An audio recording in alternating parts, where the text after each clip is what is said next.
Gerak, berdoa dimulai.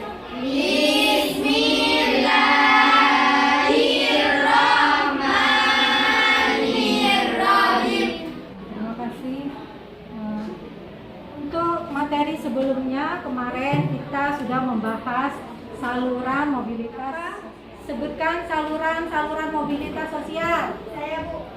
Ya, Un. Saluran mobilitas sosial pendidikan, ekonomi, dan perkawinan. Organisasi politik dan organisasi profesi. Ya, betul sekali. Ya, kalian sudah bisa menyebutkan saluran mobilitas sosial. Bagaimana kalian mencontohkan saluran mobilitas melalui pendidikan? Bu, Ya, Mayulfa. belajar jadi Kemarin poluan. ya, jadi poluan. Bagaimana bisakah kalian mencontohkan melalui saluran perkawinan? Sebuah perkawinan dapat menaikkan status seseorang. Ya. Seseorang yang menikah dengan orang yang memiliki status. Pelajaran kita hari ini adalah pandemi COVID-19. Tujuan pembelajarannya yang pertama apa itu? Mengidentifikasi dampak positif dan negatif mobilitas sosial terhadap kehidupan masyarakat. Yang kedua, Mengukur dampak mobilitas sosial terhadap kondisi masyarakat dalam menghadapi pandemi COVID-19. ya, dan yang ketiga menganalisis tentang pengaruh mobilitas sosial terhadap kehidupan sosial dan budaya serta pengembangan kehidupan kebangsaan. Ya, pandemi COVID-19 ini tentunya berpengaruh terhadap berbagai aspek bidang, baik itu ekonomi, pendidikan, sosial, budaya. Tidak hanya untuk merendahkan anggaran negara, pandemi COVID-19 turut mengoyak angka pengangguran dan kemiskinan. Angka pengangguran dan jumlah penduduk miskin pun mana? Kalau semenjak corona terus terang menurun. Menurunnya karena saya kan konveksi berdagang gitu kan. Yang belanja jadi yang biasanya belanja nggak belanja gitu. Nggak belanja jadi otomatis nggak ada yang belanja jadi nggak ada masukan gitu. Berdasarkan data Badan Pusat Statistik, ada 24,79 juta orang miskin di Indonesia pada September 2019. Angka ini setara 9,22% dari jumlah penduduk Indonesia. Inilah semua mereka, sejumlah pelajar yang belum kembali belajar di sekolah.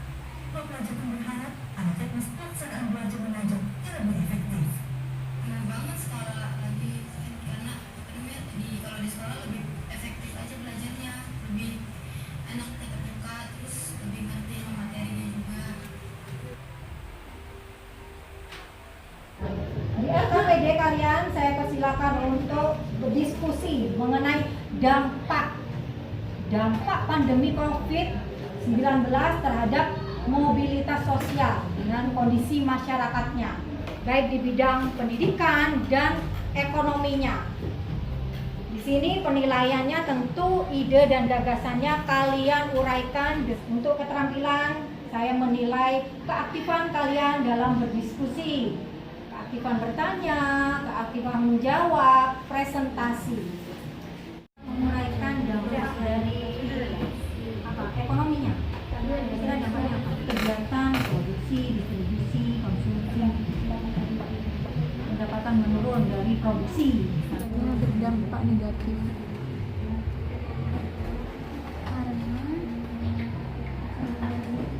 Kurang efektif.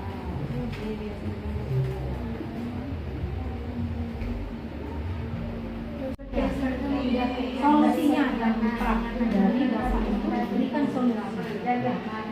Misalnya produksinya menurun, kira-kira bagaimana caranya kegiatan produksinya tetap berjalan di masa pandemi. Kira-kira dampaknya dampak apa dari nomor satunya kondisi masyarakat yang kan memberikan contoh. Di sini kami contohkan masyarakat yang terdampak COVID. Ini sudah selesai mendapatkan dampak negatif dari pendidikan. Nah, di sekolah, tetap muka dan harus bagaimana Ya, pakai HP. Kak, saya pesan sayur ini. Jadi kan tidak datang ke pasar. Nah, kita tinggal order telepon. Ya, saya sudah berkeliling dari kelompok yang satu ke kelompok yang lain. Kalian sudah menyelesaikan LKPD-nya dengan baik. Jadi sekarang kita presentasikan Dampak mobilitas sosial di bidang ekonomi yang negatif. Dengan adanya COVID-19 telah menghambat anak didik yang lain tidak bisa langsung belajar bertatap muka. Namun kita harus belajar sendiri melalui belajar online. Penghambatan penghasilan masyarakat. Jadinya itu dengan adanya COVID-19 dalam bidang ekonomi, dampak negatifnya itu menghambat penghasilan.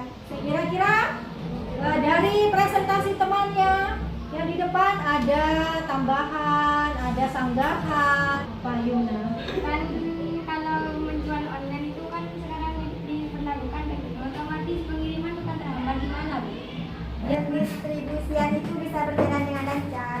Kalau penghambatannya itu hanya 1 hari 2 hari, misalnya 1 hari 2 hari itu akan menjadi 1 minggu, 7 hari itu. Karena kan penghambatan, karena adanya COVID-19. masa pandemi, transportasi juga terdampak, pengiriman juga terdampak. Namun di sini yang diutamakan adalah kebutuhan pokok supaya kebutuhan pokok itu pendistribusiannya tetap berjalan dengan Biasanya siswa bersekolah dengan bertatap muka langsung dengan guru. Karena sekarang COVID-19, jadi siswa akan diliburkan dan tidak bisa berinteraksi langsung dengan guru dan tidak bisa berdiskusi dengan teman-teman. Jadi solusinya siswa harus diliburkan dan melakukan belajar online dan bisa mencarinya di internet jika kurang paham.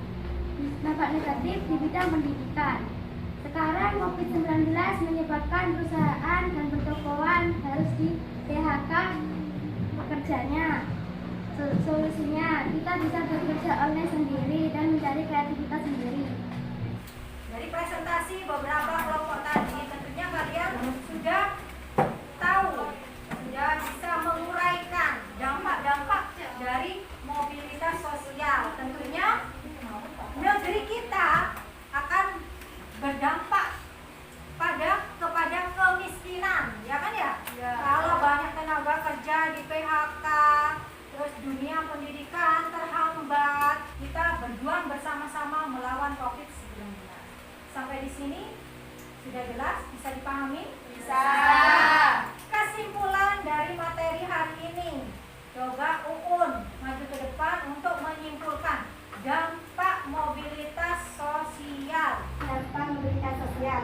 Dampak mobilitas sosial itu seperti mendorong seseorang untuk lebih maju, mempercepat tingkat perubahan sosial, dan meningkatkan integrasi sosial.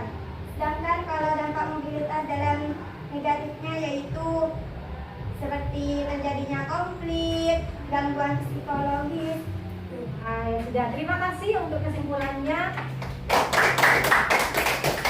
Untuk evaluasinya, kalian pelajari pengertian, bentuk-bentuk, lalu saluran mobilitas, dampak mobilitas seperti pada pembelajaran yang sudah kalian pelajari.